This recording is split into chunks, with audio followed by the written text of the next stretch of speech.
Syllabus और previous year questions इनको analyse कर लिया ऑलमोस्ट एक महीना। आंसर राइटिंग के लिए मेरा ये मैसेज है कि जब आप प्रिपरेशन स्टार्ट करें तो don't go behind it. Prelims के तो कहते हैं सी सेट की वजह से नहीं हुआ, तो नॉर्मली मैम क्या लगता है कि सी सेट को उनको किस अप्रोच के साथ जाना चाहिए सी सेट में? जी बिल्कुल, देखिए सी सेट क्वालिफाइंग नेचर में है। मेरी बुक का जो कंटेंट रहा है बहुत ही स्पेसिफिक, मैं एक एक सब्जेक्ट वाइज बता देती हूँ। हिस्ट्री में एंशिएंट हिस्ट्री के लिए एनवायरनमेंट की बात की जाए तो 11th की केमिस्ट्री में एनसीईआरटी एक चैप्टर या 2 चैप्टर्स हैं और 12th की बायोलॉजी में 3-4 चैप्टर्स हैं। Hello everyone, welcome to student. तो सभी हमारे साथ हैं जागृति मैम। आप सभी जानते होंगे जागृति मैम को। तो आज हम मैम की जर्नी जानेंगे कि मैम की स्ट्रगल की जर्नी कैसी रही, और मैम ने सेकंड अटैम्प्ट में ही यूपीएससी क्लियर किया टॉप रैंक के साथ, आप सभी जानते हैं। तो मैम से आज हम बुक्स जानेंगे, उनकी स्ट्रैटेजी जानेंगे और क्या मोटिवेशन का सोर्स रहा, इन सब बातों को हम इस वीडियो में डिटेल में कवर करेंगे। तो अभी तक आपने चैनल को सब्सक्राइब नहीं किया तो चैनल को सब्सक्राइब कर लीजिए, इस वीडियो को लाइक करिए। सबसे पहले आप अपना नाम और एजुकेशन बैकग्राउंड बताइए। मेरा नाम जागृति अवस्थी है। मैंने बीटेक किया है इलेक्ट्रिकल इंजीनियरिंग में Maulana Azad National Institute of Technology Bhopal से। 2017 में मेरा बीटेक कंप्लीट हुआ और 2017 से 2019 तक मैंने बीएचईएल भोपाल में जॉब की। ओके, सो मैम जैसा कि आप इंजीनियरिंग बैकग्राउंड से आते हैं, लेकिन आपने कहाँ से सोचा कि आपको सिविल सर्विसेज जैसे एग्ज़ाम्स की प्रिपरेशन करना चाहिए? काफ़ी बड़े एग्ज़ाम्स हो जाते हैं और आप एक डिफरेंट फील्ड में आ रहे हैं। जी सर बिल्कुल, जब मैं बीएचईएल भोपाल में नौकरी कर रही थी उस समय मुझे ऐसा लगा कि मुझे थोड़ा डाइवर्स एक सर्विस की तरफ ट्राई करना चाहिए, क्योंकि हम इतने लोगों से मिलते हैं, लेबर वर्क होता है, महिलाएं आती थी बीएचईएल में, और मैं सोचती थी कि मैं इनके लिए क्या कर सकती हूँ। तो मुझे जवाब यही मिला कि क्यों ना सिविल सर्विसेज की परीक्षा दी जाए और मेरा खुद का पोटेंशियल भी इम्प्रूव होगा। Right ma'am. ओके, सो अपनी जर्नी के बारे में बताइए मैम कि आपने कौन सी एग्ज़ाम कब दी और उसका क्या रिजल्ट रहा, जैसे कि आपने जॉब भी करी और भी एग्ज़ाम क्लियर करे हैं आपने। सबसे पहला एग्ज़ाम अगर मैं देखूं तो मैंने जेई मेंस जो होता है एंट्रेंस एग्ज़ाम, मैंने वो क्लियर किया था। फिर मैं एनआईटी भोपाल में पढ़ने लगी। उसके बाद एनआईटी भोपाल में 2017 में मुझे पीएसयूज़ का थोड़ा क्रेज़ था, इलेक्ट्रिकल इंजीनियर थी तो लगता था कि वहाँ पे जाके काम करूँ। तो उसमें मैंने गेट का एग्ज़ाम दिया, इंजीनियर्स के लिए होता है, उसमें मेरी ऑल इंडिया रैंक 51 आई। उसके थ्रू मैंने बीएचईएल भोपाल को ज्वाइन किया। 2017 और 2019 जुलाई मैं काम करती रही और फिर मैंने जुलाई में नौकरी छोड़ करके इस एग्ज़ाम की प्रिपरेशन में मैं लग गई। एग्ज़ाम की प्रिपरेशन का अगर मैं पहला अटेम्प्ट के बारे में बताऊं तो वो मैंने बीएचईएल में रहते हुए ही दिया था।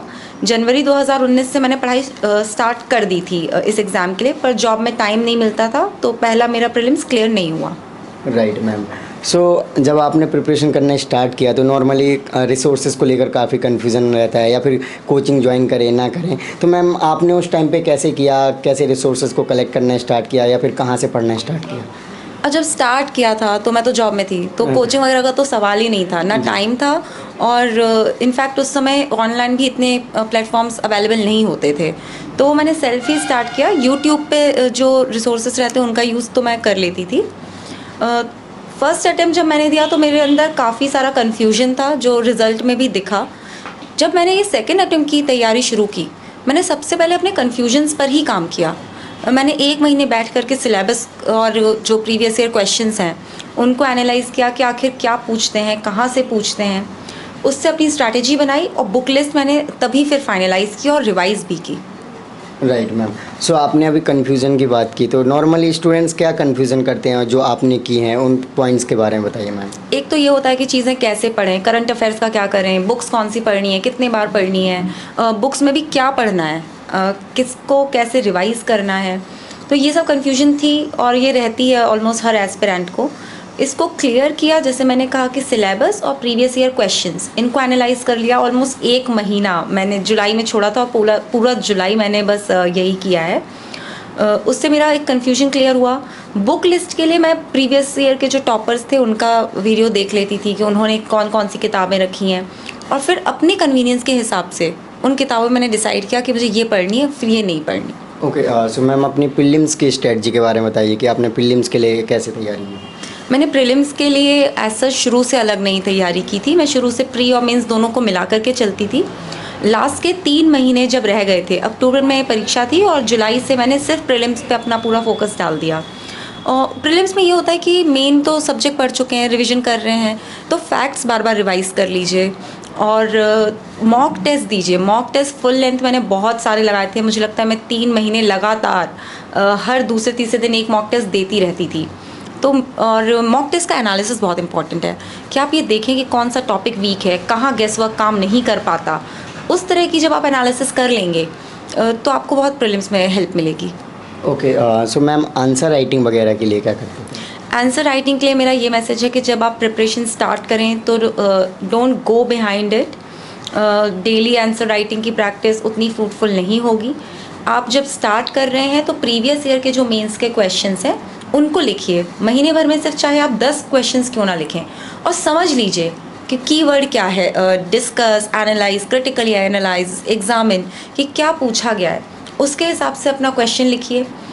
10-10, 20-20 मिनट लीजिए क्वेश्चन लिखने के लिए, और फिर उसको ये सोचिए कि इसको बेहतर कैसे बनाया जा सकता था। जब ये प्रैक्टिस आप लगभग 2-3 महीने कर लेंगे और आपने 30-40 क्वेश्चन में इतना ज़्यादा एनालिसिस कर रखा होगा, फिर आपको जो स्ट्रक्चर है आंसर्स लिखने का जो तरीका है वो फ्री फ्लोइंग तरीके से आ जाएगा।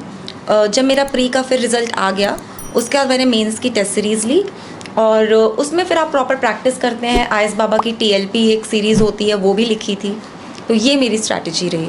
ओके, सो मैम अगर देखा जाए नॉर्मली स्टूडेंट CSAT को हल्के में ले लेते हैं कहा जाए, और CSAT की वजह से जैसे मैं भी बहुत सारे स्टूडेंट्स के इंटरव्यूज़ करता था और अभी भी करता हूँ, तो नॉर्मली देखता हूँ उनके रिजल्ट जब आते हैं प्रीलिम्स के तो कहते हैं CSAT की वजह से नहीं हुआ। तो नॉर्मली मैम क्या लगता है कि CSAT को उनको किस अप्रोच के साथ जाना चाहिए CSAT में? जी बिल्कुल, देखिए CSAT क्वालिफाइंग नेचर में है और चूंकि ये दूसरे उसमें होता है शिफ्ट में, तो कई बार क्या होता है फर्स्ट पेपर कुछ बिगड़ गया या ऐसा लगा कि एक्सपेक्टेशन के हिसाब से नहीं है, तो कई लोग उसको हल्के में ले लेते हैं। तो पहले तो जब भी आप दे रहे हैं CSAT का पेपर तो फुल कंसंट्रेशन से दीजिए। दूसरी चीज़ प्रैक्टिस। जो लोग इंजीनियरिंग या मैथमेटिक्स बैकग्राउंड के हैं, आप ये मत सोचिए कि हम सीधे जा कर के वो लिखेंगे, क्योंकि कई बार मान लीजिए पैराग्राफ रीडिंग ज़्यादा आ गई, तो प्रैक्टिस करिए। यदि आप नॉन इंजीनियरिंग बैकग्राउंड के हैं तो देखिए 10th तक की मैथ्स ही पूछी जाती है, तो डोंट रन बिहाइंड एनीथिंग। मेरे हिसाब से उसमें कोचिंग से ज़्यादा अच्छा है कि आप 10th की NCERT ले लीजिए या RD शर्मा ले लीजिए। अगर आपकी ज़्यादा वीकनेस आपको लगती है, डेली थोड़ा थोड़ा रिवाइज़ करिए।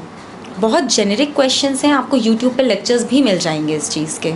ओके, सो मैम ऐसे राइटिंग को लेकर भी काफ़ी कन्फ्यूज़न रहता है स्टूडेंट्स में नॉर्मली, तो उसके बारे में बताइए। मैं ऐसे राइटिंग की आपको एक चीज़ बताऊं, मैंने कोई ऐसे की टेस्ट सीरीज़ नहीं ली थी। मैंने ऐसे की पूरी तैयारी प्री के रिज़ल्ट के बाद ही की है। अनुदीप दुरी शेट्टी सर, जिन्होंने टॉप किया था 2017 में जी। मैंने उनका जो ब्लॉग है ऐसे राइटिंग पे, वर्डप्रेस पे है या मुझे याद नहीं आ रहा किस पे, उसमें उन्होंने पूरी ऐसे है क्या, कैसे लिखते, पूरी स्ट्रैटेजी शेयर की। उनके नोट्स भी हैं उसमें, कोटेशंस की लिस्ट भी है और सैम्पल एसेज भी हैं। उनको मैंने 2-3 बार पढ़ा ताकि मैं ये समझ सकूं कि ऐसे में आखिर लिखना क्या है, कितना डिफरेंट अप्रोच है। फिर मैंने प्रीवियस ईयर के 2-3 साल के पेपर्स उठाए और 6 से 7 एसेज मैंने खुद लिखे घर पे रहकर, और अपने एक फॉर्मर कलीग से मैंने उसे इवैल्यूएट करवा लिया। तो वो फीडबैक दे देते थे, क्योंकि टाइम इतना बचा नहीं था कि मैं टेस्ट सीरीज़ ले पाती, और ज़रूरत भी नहीं है। अगर आपकी राइटिंग स्किल ठीक ठाक है तो उतना इम्पॉर्टेंट नहीं रहता है। ओके, सो मैम आपकी इम्पोर्टेंट बुक्स की बात की जाए तो कौन सी बुक्स आप फॉलो करते हैं? मेरी बुक का जो कंटेंट रहा है बहुत ही स्पेसिफिक, मैं एक एक सब्जेक्ट वाइज बता देती हूँ। हिस्ट्री में एंशिएंट हिस्ट्री के लिए मैंने अपने खुद के कुछ नोट्स बनाए थे NCERT से, हालांकि NCERT बहुत कॉम्प्रिहेंसिव हो जाती है उसके लिए। तमिलनाडु बोर्ड की 11वीं क्लास की बुक आप पढ़ लीजिए। एंशिएंट के साथ साथ मिडिवल भी उसी से कवर हो जाएगा। मिडिवल में खासकर ध्यान दीजिए कि political structure, economic structure, social structure, art and culture, ये ज़्यादा इंपॉर्टेंट है। इवन एंशिएंट में भी यही चीज़ें ज़्यादा इंपॉर्टेंट रहती हैं। आर्ट एंड कल्चर इसी का पार्ट रहता है एक तरीके से। उसके लिए मैंने नितिन सिंघानिया सर के हैंड रिटन नोट्स और फाइन आर्ट्स NCERT की आखिरी के कुछ 4-5 जो पेजेस हैं ग्लॉसरी के, इस बार प्रीलिम्स में डायरेक्ट ग्लॉसरी से क्वेश्चन था, वो मैंने पढ़ी। और फाइन आर्ट्स की बुक में जो बॉक्सेस हैं हर मॉन्यूमेंट के बारे में वो किए। मॉडर्न हिस्ट्री के लिए केवल राजीव अहीर सर की मैंने स्पेक्ट्रम बुक पढ़ी। ज्योग्राफी की बात करें तो 2+2 11th और 12th की जो NCERTs हैं बस वो कंप्लीट की थी, और राजतनिल सोलंकी मैम के वीडियो लेक्चर्स देखे थे कंसेप्ट समझने के लिए। एनवायरनमेंट की बात की जाए तो 11th की केमिस्ट्री में एनसीईआरटी 1 चैप्टर या 2 चैप्टर्स हैं, और 12th की बायोलॉजी में 3-4 चैप्टर्स हैं, 4 चैप्टर्स हैं, उनको पूरा कंप्लीट कर लिया। फिर जो कुछ भी वो पूछे जाते थे, जैसे करंट अफेयर्स में मैं PT 365 जो आती कंपाइलेशन उसको पढ़ती थी साथ में हर सब्जेक्ट के लिए। तो मैं उसमें अगर कोई कीवर्ड है जैसे कि बेसल नॉर्म्स है या स्टॉकहोम कॉन्फ्रेंस है, उस तरह का कुछ भी अगर आ रहा था तो मैं उसको बैठ करके फिर डिटेल में इंटरनेट पे गूगल करके या कुछ भी फिर मैं उसको देखती थी या डिटेल में पढ़ती थी। इन 2 चीज़ों के अलावा बहुत इंपॉर्टेंट है एनवायरमेंट और ज्योग्राफी दोनों में मैपिंग। मैंने स्टूडेंट का एटलस ऑक्सफर्ड का जो आता है वो यूज़ किया था, आप दूसरा भी कोई कर सकते हैं। और साथ में गूगल मैप्स बहुत अच्छा सोर्स है क्योंकि उसमें आप पिन पॉइंट लोकेशन देख सकते हैं चीज़ों की बस, और वहाँ पे आसपास कोई नदी है या कुछ है।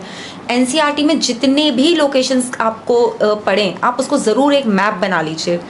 एक्चुअली आई एम प्लानिंग कि जब मैं फ्री हो जाऊँ तो मैं अपने नोट्स को स्कैन करके शेयर कर दूँ, बट वो थोड़ा सा टाइम शायद लगेगा और अभी प्रीलिम्स भी है, तो आप लोग तब तक अपनी खुद की मैपिंग करिए। अगर कोई नेशनल पार्क इंपॉर्टेंट है, न्यूज़ में है, जैसे पन्ना टाइगर रिजर्व है मध्य प्रदेश में ही है, उसमें केन रिवर बहती है साइड से, तो ये आपको मालूम होना चाहिए। इस तरीके की मैपिंग कर लें। वर्ल्ड मैपिंग भी, वर्ल्ड मैपिंग आप कॉन्टिनेंट बाय कॉन्टिनेंट करें तो वो टुकड़ों में, छोटे छोटे टुकड़ों में टूट जाती है, और राजनल सोलंकी मैम ने भी उसको काफ़ी अच्छा कवर किया हुआ है। ज्योग्राफी एनवायरनमेंट हो गया। पॉलिटी की बात करते हैं, लक्ष्मीकांत और PT 365। मैं बार बार PT 365 या मेंस 365 इसलिए नहीं कह रही क्योंकि ये तो करना ही करना है, वो करंट अफेयर्स का पार्ट हो जाता है एक्चुअली। तो लक्ष्मीकांत और बस उसमें ऑलमोस्ट कवर हो जाएगा। और जो भी मैंने चीज़ें जैसे मेंशन की, मैं एक चीज़ और कह दूं कि जो मैं नोट्स कह रही हूँ, चूँकि मैंने कोचिंग ली हुई थी शुरुआती दौर में, मैं छोड़ के गई तो अगस्त से लेकर के लगभग जब तक कोविड नहीं आ गया, जब तक कोचिंग, फिर तो कोचिंग ही बंद हो गई थी तो सब आधा अधूरा रह गया। पर जो भी मैंने उस दौरान नोट्स बनाए थे मैंने इन सब के वो नोट्स भी फॉलो किए।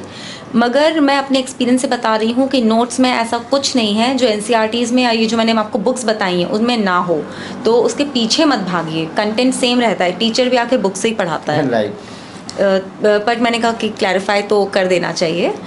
इतनी चीज़ें हैं। एनवायरनमेंट के लिए आप टेलीग्राम पे वैशाली आनंद मैम का एक चैनल चलता है, वैशाली आनंद एनवायरनमेंट करके, उसमें बहुत अच्छा क्वालिटी कंटेंट आपको मिल जाएगा। आप उसको प्लीज़ रेफ़र करिए और उसका हर कंटेंट को आप एक्सप्लोर कर लीजिए एक बार।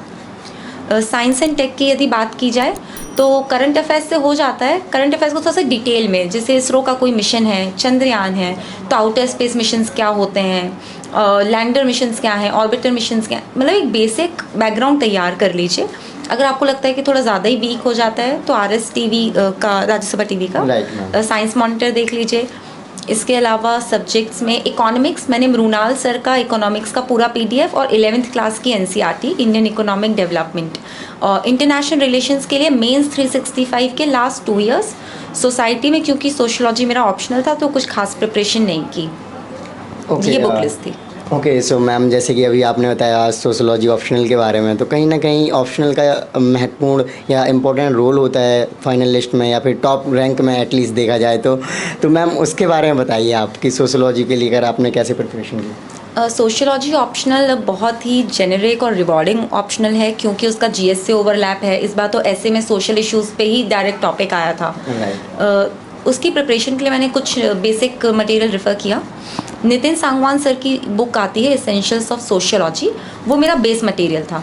उसको मैं थोड़ा सा कॉम्प्लीमेंट करती थी तुषांशु शर्मा सर के नोट्स के साथ, जहाँ मुझे लगता था कंटेंट कम है या थिंकर्स कम पढ़ रहे हैं। थिंकर्स अगर मुझे समझ में नहीं आ रहे होते तो मैं थिंकर्स के लिए इग्नू का BA मटेरियल रेफ़र कर लेती थी, उसमें डिटेल में दिए हुए हैं। पास्ट 13 ईयर्स के क्रॉनिकल IAS के सॉल्व क्वेश्चन पेपर्स, इतना मटेरियल लेकर के मैंने प्रॉपर कंपाइलेशन अपना बनाया। और मैंने ट्रायम्फ IAS की टेस्ट सीरीज़ भी लगाई थी, वो मैंने प्री के रिज़ल्ट के बाद और मेंस के जब मैं प्रिपेयर करी थी तब मैंने ली थी। ओके, सो मैम आप टाइम टेबल क्या फॉलो करते थे स्टडी को कंटिन्यू करने के लिए, स्लॉट वाइज बताइए मैम। मैंने क्योंकि जॉब छोड़ दी थी, मेरे पास बहुत टाइम था और यकीन मानिए 2 साल तक लगातार 8 से 10 घंटे मैंने रोज़ पढ़ाई की। और ये मैं सिर्फ टाइम नहीं बोल रही, मैं क्वालिटेटिव बोल रही हूँ कि मैंने 8 से 10 घंटे प्रॉपर पढ़ाई की है। मैं दिन को कुछ टुकड़ों में बांट लेती थी ताकि मेरा मन भी बहला रहे। तो मैं सुबह का कुछ 3-4 घंटा ऐसी चीज़ों को पढ़ना जिसमें थोड़ा सा मेमोरी का यूज़ है, जैसे कि हिस्ट्री हो गया जो प्योर मेमोरी बेस्ड हो जाता है, हाँ फैक्चुअल, उसके बाद फिर दोपहर में कुछ खाना खाया, कुछ वेब सीरीज़ देख ली, फिर रिफ़्रेश हो गए, फिर इकोनॉमिक्स वगैरह। न्यूज़पेपर शाम के टाइम पढ़ती थी क्योंकि दिन में उतना टाइम नहीं रहता था और कई बार न्यूज़पेपर आता नहीं था टाइम पे, तो शाम में न्यूज़पेपर पढ़ लिया। न्यूज़पेपर के मैंने कभी नोट्स नहीं बनाए, मैंने कंपाइलेशंस पढ़ी हैं। आपको जो सूट करे आप पढ़ सकते हो। मैंने विजन आईएएस की पढ़ी थी और उनके प्लेटफॉर्म पे फ्री ऑफ कॉस्ट है। इसके अलावा सिविल्स डेली मैंने मेंस और इंटरव्यू में यूज़ किया है, बहुत अच्छा प्लेटफॉर्म है। इसी के साथ एक चीज़ और इन्फॉर्मेशन ऐड कर दूं, मैंने सोशियोलॉजी में स्लीपी क्लासेस एक प्लेटफॉर्म है यूट्यूब पर, उनकी सोशियोलॉजी की लेक्चर सीरीज़ फॉलो की थी, वो वहाँ पे पड़ी हुई है प्लेलिस्ट में, आप देख सकते हैं। इसके अलावा अगर मैं सोचूं तो बस करंट अफेयर्स इतने में हो जाता है। नोट्स इसलिए मत बनाइए क्योंकि कंपाइलेशंस हैं, पीटी 365, मेंस 365, मंथली भी है, तो आप अपना एफर्ट सेव करिए। ओवरऑल ये मेरा रहता था। सो मैम सिलेबस को काफ़ी समझना मुश्किल हो जाता है, तो उसको कैसे समझा आपने? देखिए, सिलेबस को यदि आपको यूपीएससी की जो साइट पे डायरेक्ट है, अगर आपको ऐसा लगता है कि थोड़ा सा मतलब ज़्यादा ही कॉम्पैक्ट है या आप बिल्कुल ही स्टार्टर हैं, तो कुछ कोचिंग इंस्टीट्यूट्स भी हैं जो उसको एनालाइज करके दे देते हैं। जैसे जीएस स्कोर का एक आता है सिलेबस, उन्होंने अच्छे से पॉइंट वाइज फॉर्मेट में थोड़ा सा एक्सप्लेन कर रखा है, तो वो आपको मिल जाएगा, ईजिली अवेलेबल रहता है। आप उसका प्रिंट आउट ले लीजिए, उसको एक बार देख लीजिए। ओके, सो मैम अगर देखा जाए रिवीजन को लेकर स्टूडेंट्स में काफ़ी प्रॉब्लम्स होती है कि एक किताब को अगर स्पेक्ट्रम है या फिर पॉलिटी है लक्ष्मीकांत, तो उसको कितने बार पढ़ना चाहिए, काफ़ी कंफ्यूज रहते हैं। देखिए, मैं आपको ऑनेस्टली बता दूं, पूरी प्रिपरेशन का अगर आप फेस देखेंगे, प्री से लेकर के फाइनल इंटरव्यू तक 10 से 15 बार हो जाती हैं ये स्टैंडर्ड बुक्स तो, मगर मैं उसका तरीका बताऊंगी। आप हर बार पूरी किताब नहीं पढ़ते।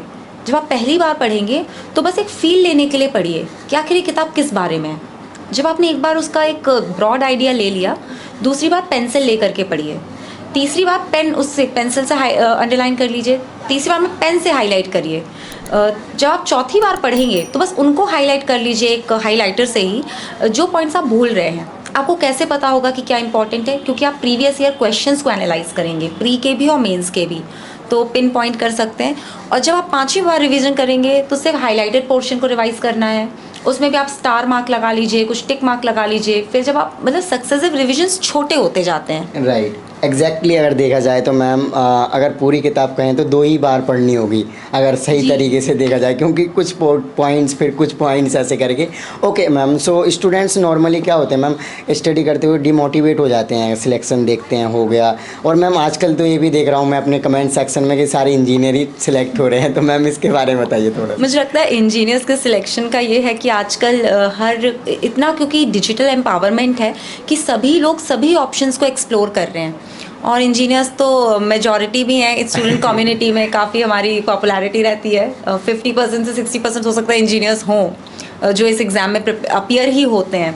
और थोड़ा सा एक लॉजिकल बेंड ऑफ माइंड होता है, क्योंकि कॉलेज में रह करके हमने प्लान बनाना, चीज़ों को समझना, ये इसकी थोड़ी सी तो आप देखिए इंजीनियर्स लेते ह्यूमैनिटीज़ के सब्जेक्ट ही है कई सारे, पर फिर भी ये चीज़ें हेल्प करती हैं। जैसे कि आपने देखा होगा आपका 2nd रैंक आया, तो उस टाइम आपका क्या रिएक्शन था, और डेफिनेटली आपने रिजल्ट के पहले एक्सपेक्ट नहीं किया होगा कि आप टॉप आ सकते हैं।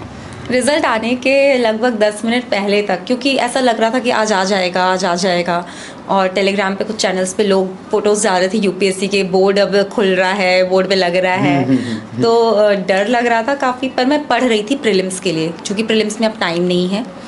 तो जैसे ही रिज़ल्ट आया मैंने सोचा मैं स्क्रॉल नहीं करूँगी, मैं सीधा Ctrl+F करके अपना रोल नंबर ढूंढूंगा। वो इतना जल्दी फ्रंट पेज पे ही था, बहुत अनएक्सपेक्टेड था, और मैंने उसको 2-3 बार वेरीफाई किया कि ये मैं ही हूँ। बहुत खुशी हो रही है। आपने देखा होगा जब फाइनल लिस्ट में उसके पहले, रिजल्ट के पहले, तो मैम जब आपने एक मिनट इधर से, जब आपने तैयारी करना स्टार्ट किया था तो मैम कोई ना कोई सोचा होगा कि इस फील्ड में आप डेवलपमेंट के काम करोगे, या ये करोगे, या फिर महिलाओं के लिए करोगे, या फिर जो बच्चे हैं उनके लिए, तो क्या करना चाहते हो आप? मुझे रूरल डेवलपमेंट की फील्ड में इंटरेस्ट है, क्योंकि पेरेंट्स के थ्रू थोड़ा सा रूरल से मेरा टच तो है, और उसके अलावा विमेन एंड चिल्ड्रन, टूरिज़्म में भी मेरा इंटरेस्ट है कि कुछ इनोवेटिव किया जाए।